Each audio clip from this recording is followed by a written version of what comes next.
रहा सवाल प्रधानमंत्री का, प्रधानमंत्री जितना दूर फेंकते उतना कोई नहीं फेंकता है। इतना लंबा लंबा झूठ बोलते हैं कोई नहीं। प्रधानमंत्री आज से कई बरस पहले सऊदी अरब गए थे। सऊदी अरब गए तो वहां पर प्रधानमंत्री को सऊदियों ने पुरानी तोप दिखाई, तोप। तो प्रधानमंत्री तोप को देखे तो फिर के वीडियो है। अब मैं उस पर कुछ बोलूंगा, वो थोड़ा आपको हंसाने के लिए, बीजेपी वाले नाराज ना हो। तो प्रधानमंत्री उस तोप को देखे और उस सऊदी शेख से पूछे, ये शेख ये तोप कितना दूर फेंकती? तो वो सऊदी शेख बड़ा चालाक था, बोला मल्ला तुमसे कम फेंकती। मेरी बात को पहुंचाओ सारे सीमांचल के कोने कोने में। ये लड़ाई वक्फ कानून के खिलाफ है, ये इलेक्शन वक्फ कानून के खिलाफ वोट देने के लिए है। ये इलेक्शन बीजेपी और नीतीश कुमार के जंगल राज के खिलाफ वोट देने के लिए।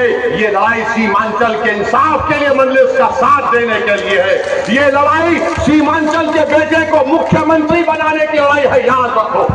क्या आप साथ देंगे हमारा? क्या आप साथ देंगे हमारा? 11 तारीख को कहां बटन लगेगा? 11 तारीख को बटन कहां दबेगा? हमारा इतिहास जिंदाबाद, हमारा इतिहास जिंदाबाद, सीमांचल जिंदाबाद, सीमांचल जिंदाबाद, तौसीफ आलम जिंदाबाद, अब्दुल रहमान जिंदाबाद, अब्दुल रहमान जिंदाबाद। अल्लाह के इतिहास को सलाम। मैं सच्चाई को बयान कर रहा हूं। जो सामाजिक न्याय की बात करते हैं, प्रधानमंत्री सबका साथ, सबका विकास, सबका विश्वास की बात तो जरूर करते हैं, मगर उनकी पार्टी एक भी मुसलमान को टिकट नहीं देती। जेडीयू नीतीश कुमार अपने आप को बड़ा कहते हैं, मगर बताओ आखिर बिहार में ये क्यों होता है?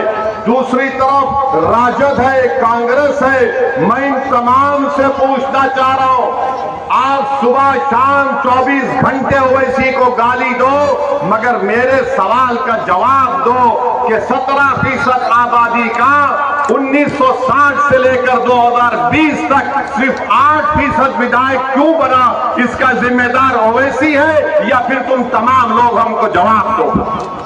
ये बात आपको यहां से समझकर यहां से जाना है। और ये तमाम ताकतें, फिरका परस्त ताकतें ये कोशिश कर रही हैं कि सीमांचल को हमेशा के लिए पसमानदा रखा जाए, सीमांचल की जनता को हिंदू और मुसलमान के नाम पे बांटा जाए और मुसलमानों को सुरजापुरी, कुलैया, शेरशाहबादी के नाम पर बांटा जाए। मैं आप तमाम से कह रहा हूं कि सुरजापुरी है तो फखर से कहो सुरजापुरी है, कुलैया है तो फखर से कहो कुलैया है, शेरशाहबादी है तो फखर से करो शेरशाहबादी है। मगर याद रखो, दुश्मन को उसकी साजिश में कामयाब होने मत दो। दुश्मन को शिकस्त देना है, एक रहकर शिकस्त देना है। रहा सवाल प्रधानमंत्री का, प्रधानमंत्री जितना दूर फेंकते उतना कोई नहीं फेंकता है। इतना लंबा लंबा झूठ बोलते हैं कोई नहीं। प्रधानमंत्री आज से कई बरस पहले सऊदी अरब गए थे। सऊदी अरब गए तो वहां पर प्रधानमंत्री को सऊदियों ने पुरानी तोप दिखाई, तोप। तो प्रधानमंत्री तोप को देखे तो फिर के वीडियो है। अब मैं उस पर कुछ बोलूंगा, वो थोड़ा आपको हंसाने के लिए, बीजेपी वाले नाराज ना हो। तो प्रधानमंत्री उस तोप को देखे और उस सऊदी शेख से पूछे, ये शेख ये तोप कितना दूर फेंकती? तो वो सऊदी शेख बड़ा चालाक था, बोला मल्ला तुमसे कम फेंकती।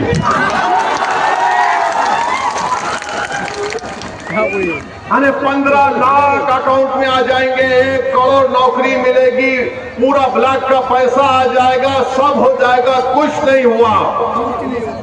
3 मरतबा बिहार की जनता ने मोदी को प्रधानमंत्री बनाया और प्रधानमंत्री क्या दिया बिहार को? कुछ नहीं दिया। सीमांचल को क्या दिया? सिवाय जुमलेबाजी के कुछ नहीं दिया। दूसरी तरफ आप देखते हैं कि कैसा कैसा कानून बीजेपी ने बनाया देश में। ट्रिपल तलाक का कानून बनाया।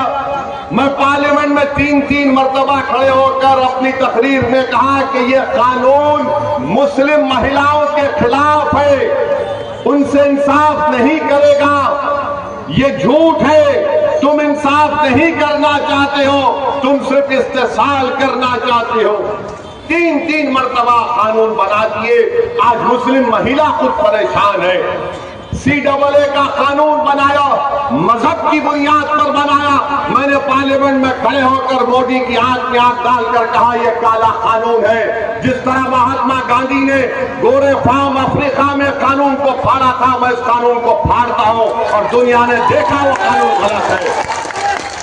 फिर UAPA का कानून बना दिया गया, नया कानून उसमें तरमीम की गई। मैं प्रोफेसर मुसव्विर आलम से पूछना चाह रहा हूं, आप तो पढ़े लिखे हैं ना प्रोफेसर साहब, आप हमको बताओ, जब 2019 में अमित शाह UAPA के कानून को तरमीम कर रहा था तो क्या तुम्हारी पार्टी उसकी तारीफ नहीं की? बताओ प्रोफेसर साहब, किसने उसकी मुखालिफत की थी? असदुद्दीन ओवैसी ने उसकी मुखालिफत की।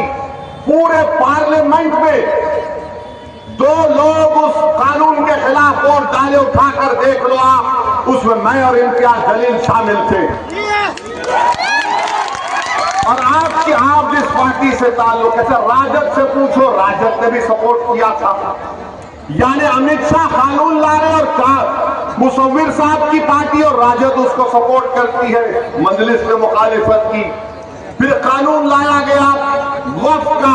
देश के प्रधानमंत्री मुल्क के वक्फ को खत्म करना चाहते हैं, मस्जिदों को छीनना चाहते हैं, दरगाहों को छीनना चाहते हैं, कब्रिस्तान को छीनना चाहते हैं, ईदगाह की जमीन को छीनना चाहते हैं। बीजेपी और नरेंद्र मोदी और नीतीश कुमार के साथ वक्फ को खत्म करना चाहते हैं पूरे भारत में। मेरे अजीज दोस्तों और बुजुर्गों, उस वक्त भी हमने पार्लियामेंट में खड़े होकर मैंने उस कानून पर अपनी तकरीर की और उस 45 तरमीमात के ऊपर मैंने कहा यह संविधान के खिलाफ है। मैंने कहा यह कानून संविधान के खिलाफ है, उस कानून को फाड़ दिया। 128 पेज की मैंने रिपोर्ट लिखकर पार्लियामेंट में पेश की कि कानून क्यों संविधान के खिलाफ है। अरे बताओ प्रोफेसर साहब, आप क्या कर रहे थे? आज आप बड़ी बड़ी बातें करते हैं। मेरे अजीज दोस्तों और बुजुर्गों, बीजेपी इस देश को तब्दील करना चाहती है, इस देश के संविधान को खत्म करना चाहती है बीजेपी। और 20 साल से बीजेपी नीतीश कुमार के साथ है। हाँ, एक साल तेजस्वी भी उनके साथ आ गए थे। नीतीश कुमार की काबिलियत यह है कि उनका अगर रात में सुबह उठते हैं और उनका दिल ये बोला कि नहीं अब के आज मैं चाय मोदी के साथ पीऊंगा तो उनके साथ पी लेते हैं। अगर दूसरे दिन ख्वाब में उनको कुछ आ गया तो बोले अब तेजस्वी को खरीद कर लेता। तो शायद नीतीश कुमार को भी नहीं मालूम कि वो कब किस तरफ करवट ले ले। जिस तरह बिहार में ब्रिज बैठ जाता है उस तरह नीतीश कुमार कुछ भी कर सकते हैं। नीतीश कुमार और मोदी ने एक काला कानून बनाया वक्फ का। मेरे इज्जतदार मां और बहनों, आप बताइए, कानून ये बोलता है कि अगर कोई मुसलमान अपनी जायदाद को अल्लाह के नाम पे वक्फ करना चाहता है तो मोदी बोल रहे कि हिबा से नहीं हो सकता क्योंकि मुस्लिम महिला का हक नहीं मार सकते। क्या कोई दूसरे धर्म में इस तरह का कानून है कि अगर कोई अपने भगवान के नाम पर या किसी के नाम पर अपनी पूरी जायदाद देना चाहता है तो क्या कोई पूछता है कि तुम अपनी बेटी का हिस्सा रख रहे हो नहीं रख रहे हो? अगर मैं अपनी जमीन को अल्लाह को दे रहा हूं तो उसमें औलाद का क्या करना है? मगर मोदी जी बड़ी मोहब्बत करती हैं वही मुस्लिम महिलाओं से। मोदी जी, आपकी मोहब्बत में सच्चाई नहीं है। अगर सच्चाई है तो बुलाओ बिल्किस बानो को अपने घर में बिठाकर चाय पिलाओ। मोदी जी, वो बिल्किस बानो जब से मुख्यमंत्री थे गुजरात के, उसको 12 लोगों ने उसकी असमत लूटी थी। वो बिल्किस बानो से इंसाफ नहीं करते। मगर बीजेपी कहती है कि वक्फ का कानून, अरे वक्फ का कानून वक्फ को बर्बाद करने के लिए लाया गया नीतीश कुमार। और इसमें चिराग पासवान भी शामिल है। चिराग पासवान, नीतीश कुमार और मोदी ने मिलकर इस तरह का काला कानून लाया। मगर दुनिया ने देखा कि लोग बोलते हैं एमपी जीतने से क्या होता। मेरे भाई, जब लड़ने की बात आती तो तादाद की अहमियत नहीं होती, जज्बे की अहमियत होती है, तड़प की अहमियत होती है, इखलास की जरूरत पड़ती है। उस 540 के आवाज में आपका बेटा, आपका भाई, आपका दोस्त अकेला था। मैं खुलेआम और बेबाक तरीके से अपनी गुफ्तगू को रखा। लोग मुझसे पूछे कि तुमने बीजेपी की ताकत के सामने कानून को फाड़ दिया। मैंने कहा मैं ताकत अगर मानता हूं तो सिर्फ जमीन और आसमान के खालिक की मानता हूं, इंसान की ताकत को ताकत नहीं मानता हूं। मेरे अजीज दोस्तों और बुजुर्गों, तीसरी बात हम आपसे कहना चाह रहे हैं कि हम हमारे प्रोफेसर मुसव्विर साहब से पूछना चाह रहे हैं। ये अक्टूबर का महीना है प्रोफेसर साहब, आपको याद होगा 24 अक्टूबर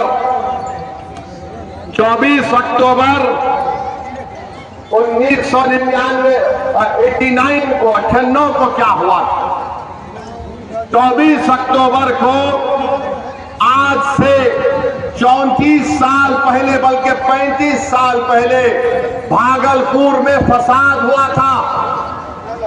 1000 लोगों की मौत हुई थी। उनकी लाशों को ऐसे ही खेत में छोड़ दिया गया था। तो उन खेतों पर गुलाब, क्या बोलते हैं, फूल गोभी उग गई थी। बताओ प्रोफेसर साहब, उस वक्त सरकार किसकी थी? 24 अक्टूबर, आज से 35 साल पहले, बताओ प्रोफेसर साहब, किसकी सरकार थी? बताओ मेरे अजीज दोस्तों और बुजुर्गों। मैं प्रोफेसर साहब से पूछना चाहता हूं, 8 सितंबर 2022 को सीवान में एक 8 साला बच्चे को पुलिस ने गिरफ्तार किया अपने 70 साला दादा के साथ। और उस 8 साल का बच्चा, आप सोचिए या जितने लोग बैठे, अगर तुम्हारे पास 8 साल का बेटा है, मैं हमारी बहनों को बोल रहा हूं, थोड़ी देर के लिए मान लो कि तुम्हारा बेटा था, तुम्हारा भाई था, 8 साल का बच्चा, 2 दिन पुलिस स्टेशन में उसको रोक के रखा गया। पुलिस स्टेशन के बाहर उसकी मां रो रही थी कि मेरा बेटा है, 13 साल का नहीं है, देखो 8 साल का है। 2 दिन बच्चा पुलिस स्टेशन में रहा। मां बाहर पुलिस स्टेशन के रो रो कर आंखों से आंसू बहा रही थी। उसके बाद 5 दिन तक उसको जेल में रखा गया, बच्चों की जेल में रखा नहीं गया था। 7 दिन के बाद उसकी बेल हुई। बताओ, उप मुख्यमंत्री तेजस्वी नहीं था प्रोफेसर यादव? बताओ मुसव्विर साहब, गाली नहीं मारना। सोचो, जो मुझको गाली देते, क्यों देते? क्योंकि सच्चाई को बयान कर रहा हूं। तेजस्वी समझता है कि लोग 8 से सितंबर 2022 को भूल जाएंगे। ये उप मुख्यमंत्री था। प्रोफेसर, कहां गया तुम्हारी तड़प? तुम्हारे मुंह से गाली निकलती माजिद के लिए, क्या तुम्हारी जबान पर गाली नहीं आती? अगर वो बच्चा तुम्हारे औलाद होता तो तुम क्या करते? बताओ। 2 दिन 8 साल का बच्चा पुलिस स्टेशन में, तेजस्वी बैठा है पटना में और बड़ा बड़ा बोलता है, अरे हम हैं, ये कर देंगे, मुसलमान का वो कर देंगे। तुम तो मुख्यमंत्री थे ना, तुम तो मुख्यमंत्री थे। तुम्हारे भाई से तुम्हारी नहीं बनी तो तुमने भाई को अपने घर से निकाल दिया। तेजस्वी, उस मां पर क्या गुजरी होगी? उस अपने 8 साल के बेटे को उसने 7 दिन नहीं देखा। बेल पे निकला बच्चा वो सीवान में। आज बड़ी बड़ी बातें करते हैं। और ये जो प्रोफेसर साहब हैं, माशाल्लाह से ये ऐसे हैं कि ये हर पार्टी में जाके आए हैं।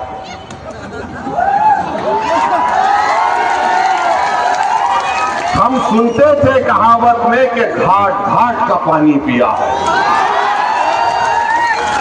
तो मालूम हुआ प्रोफेसर साहब पहले गए, हाँ, पहले एनसीपी में गए, फिर उसके बाद जेडीयू बीजेपी में गए, फिर जन अधिकार में गए, फिर उसके बाद वो नई पार्टियां उसमें गए, उसके बाद कांग्रेस में आ गए। इतना तुमने कितनों का नमक खाया भाई?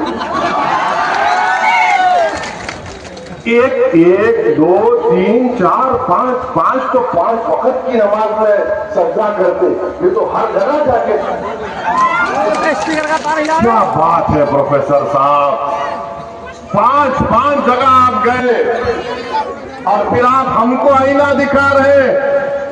याद रखो ये जबान बड़ी दराज है, तुम्हारे हर सवाल का नहीं बल्कि तुम्हारे सियासी आकाओं भी मेरे सामने गूंगे हो जाते हैं।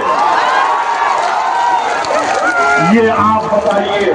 अच्छा, फिर अभी तौसीफ साहब ने कहा कि हर कोई मुझसे पूछा ये क्यों आया, क्यों आया, क्यों आया, हैदराबाद से क्यों आया?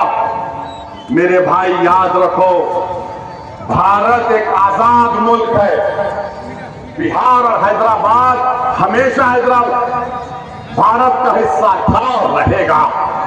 ये जो इनकी सोच है ना, ये जागीरदारों की सोच है, ये समानतावाद की सोच है। तू कौन होता हमारे इलाके में आने का? अरे ये इलाका तुम्हारे बाप का नहीं है, मैं आता था। अगर तुम्हारे में हिम्मत है तो रोक के दिखा। कोई कहता है कि सिक्योरिटी, अरे निकाल लो सिक्योरिटी, मौत का एक ही दिन है, एक ही वक्त है। ओवैसी दुनिया में आया, ओवैसी हम तमाम दुनिया में आए तो हम एक ही वक्त मरेंगे, 2 वक्त नहीं मरेंगे। बोल कब मारना है, मैं तैयार हूं सीमांचल के लिए मरने के लिए। ये बात मत करो, याद रखो जिंदगी की हैसियत मेरे लिए पैर की धूल की तरह है। तुम बार बार बोल रहे सिक्योरिटी, अबे सिक्योरिटी तू रख ले, मुझे क्या करना है उससे? वो कर रहे यहां के आगे, बिहार को आगे। अरे बिहार नहीं, हिंदुस्तान के कोने कोने में गए हैं। और फिर जब भारत को जरूरत पड़ी तो बहरीन में जाकर भारत की बात की, कुवैत में जाकर बात की, सऊदी अरब में जाकर बात की। अरे तुम्हारी जबान तो, तुम तो गूंगे हो, तुमको एक ही बात आती है, ओवैसी ओवैसी ओवैसी। अबे तुझे घर में मोहब्बत नहीं मिली तो मेरा क्या कसूर उसमें? अबे घर में मोहब्बत नहीं मिली तो हम पे? आप बताइए मेरे अजीज दोस्तों और बुजुर्गों, क्यों आए? अरे आए, आते रहेंगे। मैंने हमेशा कहा सीमांचल की जनता से, और आज आपके दरमियान में खड़े होकर फिर से दोहरा रहा हूं, अल्लाह जब तक जिंदा रखेगा मैं तुम्हारी लड़ाई अपनी लड़ाई समझता हूं। तेजस्वी की तरह मेरा दिल छोटा नहीं है, मेरा दिल बहुत बड़ा है, मेरा दिल बहुत बड़ा है। अल्लाह जब तक जिंदा रखेगा सीमांचल की लड़ाई जारी रहेगी। जब तक सीमांचल से इंसाफ नहीं मिलेगा हम लड़ते रहेंगे। और सीमांचल से इंसाफ का मतलब ये नहीं है, सीमांचल से इंसाफ का मतलब ये नहीं है कि ओवैसी के एमएलए बड़ी तादाद में जीत जाए। जीतने के बाद जब सीमांचल से इंसाफ होगा, और कैसे होगा? यहां पर नदी का कटाव खत्म होगा, यहां पर बच्चों के लिए स्कूल होगा, यहां पर अलीगढ़ मुस्लिम यूनिवर्सिटी का कैंपस सही होगा, यहां पर महिला जो सबसे ज्यादा कैंसर के मरीज का शिकार है उनका अस्पताल बनेगा, यहां के नौजवानों के चेहरों पे मुस्कुराहट आएगी। ये काम हमको करना। मेरे अजीज दोस्तों और बुजुर्गों, नफरत इसीलिए होती है, नफरत इसीलिए की जाती है, अगर आपका वोट होगा, आपका नुमाइंदा जीतेगा तो कामयाबी मिलेगी, और अगर आपका साथ होगा तो यकीनन याद रखो, जब एक मल्ला समाज जो 3% या 3.5% बिहार में है, वो कह रहे हैं कि अगर हमको सत्ता मिलेगी तो हमारे समाज का आदमी उप मुख्यमंत्री होगा। मैं आपसे पूछ रहा हूं 17% जनता क्या करेगी? 17% जनता को तय करना है पूरे बिहार में। अगर 3% वाले कहते हैं कि मल्लाह का बेटा उप मुख्यमंत्री होगा, तो ओवैसी जो हैदराबाद से आकर तुमसे कह रहा है कि अब्दुल्ला का बेटा इंशाअल्लाह मुख्यमंत्री होगा, अबू बकर का बेटा, उमर का बेटा, अली का बेटा, उस्मान का बेटा मुख्यमंत्री होगा भारत का, फातिमा का बेटा मुख्यमंत्री होगा। बल्कि अगर हम मजलिस को बड़ी तादाद में काम करेंगे तो याद रखो, मेरी इस बात को नकारना नहीं, सीमांचल का बेटा बिहार का मुख्यमंत्री होगा इंशाअल्लाह। और ख्वाब देखना कोई बुरी बात नहीं है, उस ख्वाब को पूरा करना हमारा आपका काम। अगर आप इत्तेहाद को मजबूत करेंगे, हम हमारे हिंदू भाइयों से भी कहना चाह रहे हैं, सीमांचल के, ये सीमांचल की लड़ाई है। हम किसी के मजहब के खिलाफ नहीं है, हम इंसाफ की बात कर रहे हैं। हम बराबरी चाहते हैं, हम हिस्सेदारी चाहते हैं। और हमारे एक मजलिस के एक नुमाइंदे ने टीवी चैनल पर बैठकर अच्छा कहा, क्या नाम था, शादाब, बच्चे का नाम शादाब चौहान ने कहा कि आप राजद के किसी नेता ने टीवी चैनल पर उससे कह दिया कि आप कितना सीट खड़ा कर दिए। तो शादाब ने कहा, देखो भाई, महाभारत नहीं होती थी अगर आप पांडवों को 5 गांव दे देते। हमने 6 सीट मांगा था, आपने नहीं दिया, पूरे कौरवा बर्बाद हो गए, इसीलिए तुम आपको बता रहे हैं। हम तो 6 सीट पूछे थे, मगर तुम अहंकार में थे। तेजस्वी बड़ी बात करते हैं, बोलते हैं मेरी उम्र कच्ची है मगर मेरी जबान पक्की है। अगर तुम्हारी जबान पक्की थी तो अंजर नईमी को तुमने घर क्यों बिठा दिया? समझा आपने? वो बेचारा गया ये समझ करके ये हमारा साथ देगा। हम पहले से कह रहे थे, जालिम किसी का साथ नहीं देता, वो सिर्फ इस्तेमाल करके छोड़ देता है। मेरे अजीज दोस्तों और बुजुर्गों, हम आपसे आखिर में अपील कर रहे हैं कि सीमांचल में एक आजाद सियासी लीडरशिप की जरूरत है। वरना याद रखिए, सीमांचल में अगर हम हिस्सेदारी को हासिल नहीं करेंगे तो फिर आपको, हमको, हमारी आने वाली नस्लों को नजारा देखना पड़ेगा कि हर रमजान में नीतीश कुमार आते हैं, तेजस्वी आते हैं और सर पे टोपी पहनते हैं। कोई उनके गले में आकर वो शाल डाल देता है, 11-12 घंटे का रोजा गरीब मुसलमान का रहता है और उससे कहते हैं खजूर ले और तेजस्वी और नीतीश के मुंह में डाल दे। और हमारा बेचारा मासूम बड़ा खुश, वो बेचारा उनको खजूर खिला देता है। याद रखो, हमारा हाल यही करना चाहते हैं कि तुमको सिर्फ हम नदी कटाव देंगे, तुमको गरीबी देंगे, तुमको भूखा रखेंगे, तुम्हारे बच्चों के लिए स्कूल नहीं खोलेंगे, तुम्हारी मां और बहनों को कैंसर में मरने देंगे, तुम्हारे नौजवान सीमांचल छोड़कर भारत के कोने कोने में जाकर दौलतमंदों के लिए काम करेंगे। जब तुम पूछोगे कि बताओ तुमने क्या दिया, तो बोलेंगे तेरे साथ हमने रोजा खोला था।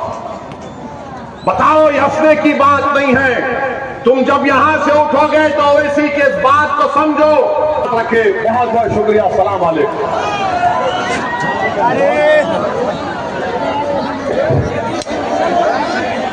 आप